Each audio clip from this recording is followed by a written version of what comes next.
Strictly Auburn, we are back, guys. The last episode of the semester. Going into senior year, me and Jake are, and then this whole year just flew by, guys. But it was a good one. We're gonna end it with a bang, talking about some Auburn basketball, some Auburn football, and of course some Auburn baseball. First, we'll talk about some Auburn baseball. Had another series. Jake was in attendance of the game tonight. I'm sure he got some good photos, but. Good game, right? Or no? Did we win or lose? No, we lost. We Okay. lost 7-8. It was pretty brutal, actually. Yeah, the series, but I know last game was a really close game. We had a really good comeback, but just fell short again, which is kind of the sums up the baseball season so far. No. We did come back on Sunday. Oh, we did come back. I'm sorry. All right. Yeah, I'm Sunday sorry. Game was a two. huge comeback win. Bryson Yeah. Ware hit one of the most pimp job home runs I think I've ever seen. Bottom of the eighth inning, Bryson Ware tanked a home run over the big monster in left, and he was pretty pumped. That was as pumped as I've ever seen a dude rounding first base. Game two, that was the crazy one. Yeah. 11-3 going into the ninth, put up 7 runs in the bottom of the ninth inning and lost 11-10. That's what I meant. Sorry. Game tying run was on third base though, so that was a little brutal. And then game one of that series, we took game one. That was a pretty good win. Tommy Vale, absolute animal. So, are we seeing improvement from this team, or what's the update, Jake? Or is it just kind of flatlining today right was now? a little brutal. The at-bats were pretty brutal up and down. Bobby Pierce had himself a day. He went 4 for 4 base hits, couple ribbies, couple outfield assists.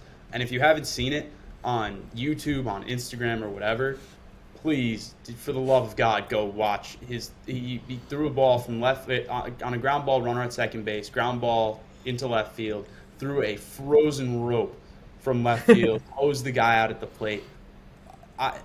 It felt like rally time in Plainsman Park, but that was short lived. I don't watch much baseball, but that was probably one of the best throws I've ever seen from the outfield. So, really? Was it like a Bo Jackson throw almost? It was on the dot, on the mark. Field. Yeah. Threw him out. He also had another put out at third base. So on the day, he had 2 outfield assists, 4 base hits. That's a pretty solid evening, if you ask me. Absolutely. Hey, I want to mention the softball. They did get that series dub over Alabama, which is always a good thing to mention when we're beating Alabama. So that's a good thing to mention.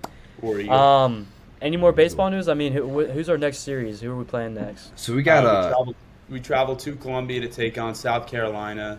They're ranked number 2, number 3 in the country in some polls, so they're probably the second best team in the SEC behind LSU. We take on LSU next week after finals at home, Plainsman Park. This place is going to be packed. For sure, yeah. LSU's best team in the country by a mile, so this place is going to be packed out. So if you're in town, go. It'll be a good chance to see some major league level talent in Plainsman Park. If not, worth tuning in. Great series coming up. Also, shout out to my guy Cooper McMurray. He had a wonderful series against Mississippi State. He's actually the SEC Player of the Week. He had a home run in Game 1, home run in Game 2 as well, and then 5 RBIs in Game 3. So he's playing out of his mind right now. I love to see it. Shout out to you, brother. Heck yeah. Well, yeah. So hopefully we can get some upsets next week. Plainsman Park's going to be electric. If you've never been, like Jake said, y'all should pop out to the game. It's always a really good energy and vibe, regardless if we're losing the game or not. That's just kind of how Auburn is. But basketball, a ton of basketball news, guys. Signed a new transfer, Chaney Johnson, a freaking dog. I'll give y'all some stats real quick. GSC former player of the year, averaged 16.7 rebounds. He's 6'7". Shot 37% from the 3, and he played at UAH. So he's a dog, a really good pickup for the Tigers just to get some more talent beyond the arc to shoot the ball, and just guys to get have good playmaking abilities. We also signed a new assistant coach. Guy out of Texas Tech, Corey Williams. I think it's a really good hire. He's a really experienced head coach. So I like that hire to replace Wes Flanagan that went to Ole Miss. And then 2 guys testing the NBA waters right now, Janai Broom, our center, and then Jalen Williams, another good player of ours. I'm thinking they come back. What are y'all's opinions on those 2 testing the NBA waters? I think they both come back for sure. It's nothing against them. I think that they just want to test the waters, see what NBA scouts are saying, and I know the scouts are going to tell them what's better for their game. And Right. I think they're going to both come back probably untouched by the draft, to be honest. I don't see them being drafted in any scenario. But welcome back. Come back to Auburn, please. Jake, what about you? Yeah, Janai, I think, has a lot more to prove at the college level before testing NBA waters. He's got, I mean, I've said it on this show once or twice before. Janai Broome could be the best center in the SEC next season. And I don't see any reason why he can't be. If I'm an NBA scout, I'm telling him that. If I'm Bruce Pearl, I'm preaching that. He could get 30-plus minutes a night between him and Dylan. So look for him. As for Jalen Williams is a guy who I think the three of us know he can shoot the ball. When he's on the floor, he could be a 20-plus point per game a night at Auburn. For sure. But he's had some confidence issues in shooting, whether it's not putting up shots, passing up open shots, and not putting the ball on the floor. We know he can make plays and create for himself. So another year at the college level can only help his game. Absolutely. Yeah, if those two guys come back, and we're really building a really good team through the transfer portal with Chaney Johnson and then Denver Jones signing on, and then some recruiting news right now is Matthew Cleveland, who's an absolute dog, transferring from Florida State. I mean, he's one of the best recruits in the portal right now. He's actually visiting Auburn. I think he was here yesterday and then today. So hopefully we get some good news soon about that guy. Let's go. But yeah, so Matthew Cleveland, be on the lookout for him. And then LeBaron, he was a 5-star out of Mobile, 251. He decommitted. A big reason for that was because Wes Flanagan, the assistant coach that went to Ole Miss, left Auburn. So he was one of his main recruiters. So that's kind of why you saw him left. But I'm not too worried. We still got another good guy, Tahad Pettiford, in that class that I think is better than LeBaron. But yeah, that's all I got from basketball. Anything I don't know if you saw at the latest AAU rounds in Atlanta, Todd Pettiford was throwing down at like at East Bay. Like in AAU runs, it was pretty nasty. I can't wait for that in Neville. Dude. That's going to go pretty hard. Oh my gosh! And then yeah. I don't know if y'all saw this. There's an older clip of him at an Under Armour All-American game where he just absolutely posterizes this kid and like ends his career at the age of 18. So we're getting a really good guard out of him. Got some crazy bounce, and he's still young. I mean, he's a class of 2024, right? Yep. So still got some years to him, and then once he gets to Auburn, it's gonna be a light show. But that's it. Wait, what are you gonna say? Just a note about Corey Williams for a second. He was on that 1993 Chicago Bulls championship roster. Oh, yeah. He has mentors from all over the place. He's been coaching for 23 years. He's been a head coach at a few smaller colleges, and he actually helped out. He was an assistant coach at Arkansas from 2019 through 21. So he has experience in the SEC too. So losing Wes Flanagan is a hit, especially for recruiting, but I definitely think that Corey Williams will make an instant impact on this roster. 100%. I mean, just getting that kind of experience from a guy, player-wise and coaching-wise, is I mean, you can't ask anything better than that. So that's all it from the basketball front. Football, okay. So nothing really crazy from football. We're just still watching the portal. In my opinion, I thought it was going to be popping off way more than it actually is. A little slow start right now. Nothing really crazy coming out of the football section. Connor, I know you mentioned Keontae Scott, right? Yeah, Keontae Scott was named a top defensive spring standout by On3 this past week. It's just good looks. It's good to see some Auburn players in some player rankings right now on a national level. So I'm excited about that. And we also have Tyler Buckner transferring from Notre Dame. He hasn't said anything about where he wants to go, and he did say he would consider coming back to Notre Dame if there wasn't a better offer. But it's just something to keep our eyes on. I know that a lot of Auburn fans really want a quarterback right now, especially in the spring transfer portal. So, it's possible. I know he's going to be looking at Alabama too, so wouldn't mind a little in-state rivalry for some transfer recruiting. Yeah, how about the news coming out of Boulder? Oh my gosh. Coach Prime show up in one day 22 players or 22 scholarship players hit the portal.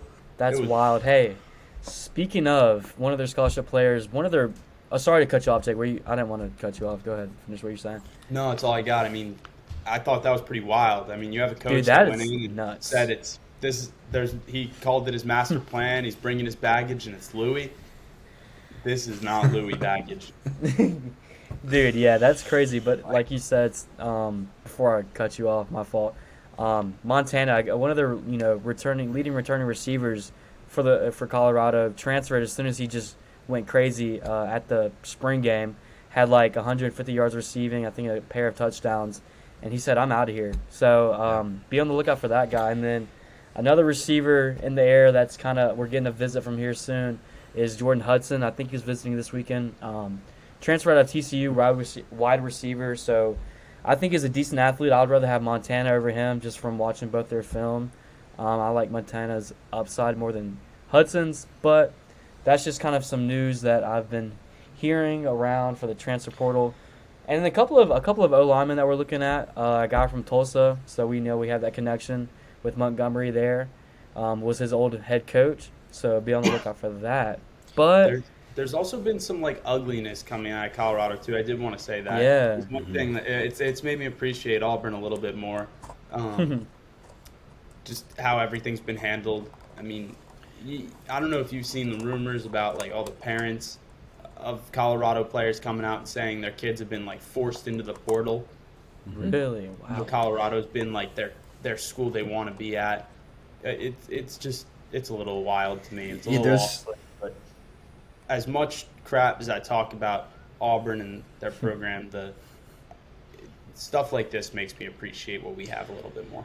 100%. Yeah, there's two players that tweeted out that are in the transfer portal that are from Colorado, and they both said that Deion Sanders has refused to give them film. I'm not sure how credible that is, but that was tweeted out earlier, I think either yesterday or today, and I don't know what's going on, but that's not a good look. So if we do get a receiver, we might not have film. So I don't know. I mean, I think that's just kind of what you see with Deion, though. I mean, he's so, just unpredictable, and when stuff like this happens, he's never had to, experience or handle something like this. So, because I feel like with Deion, he's just always had it his way. Whatever, it's either his way or the highway, and we're seeing that right now, and that's not really how you handle things in college football, especially D1 football, D1 at Colorado. So it's, I don't know, man. We'll see. That's gonna be I'm definitely keeping an eye on them come college football season. But they'll be fun to watch, no matter what. They'll be fun. We always talk about Auburn being the toughest job and having the hardest schedule. Go take a look at UC Boulder's schedule next year. They open up on the road at TCU. Yeah, they got a tough schedule, but hey. And you look through and then their playing the SEC though. And you ask yourself, who are they better than? If just by that straight up, they go 0-12 next year. They went 1-11 last year. Difficult as a schedule as you'll find in college football. For sure. I mean, that'll be exciting to see, though. I'm ready to see how Deion does whatever he's doing over there. So we'll see, though. But I think that's pretty much it from our little episode. I appreciate all y'all tuning in this past year. I've had a ton of fun doing these episodes, and I hope hopefully we can bring some summer specials this season. If we get some big news, we'll hop on for a podcast and do this style and drop some more Strictly Auburn episodes. But obviously we'll be back next fall.